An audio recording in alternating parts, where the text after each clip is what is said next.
కనపడాలి, అది నా లక్ష్యం.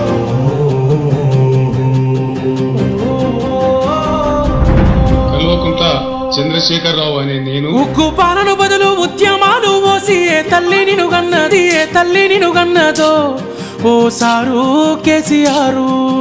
నిర్రవాసే నేల వాన సినుకులు లేక నీ దిక్కునే చూసేను. నువ్వు అడుగు పెట్టిన చోట పచ్చని మాగాణం పైరులు ఓసింది ఆ రోజున. తొలుసూరు బాలింత కడుపులో నా కొడుకు సచ్చేంత బాధ ఈ రోజుకొస్తున్నవే సారు, మళ్ళా ఎన్నడొస్తో కేసీఆర్. తప్పు చేసినవే పెద్ద సారు, కన్న తండ్రి లెక్క మమ్ము చూడు. యాదిలా యాదికొస్త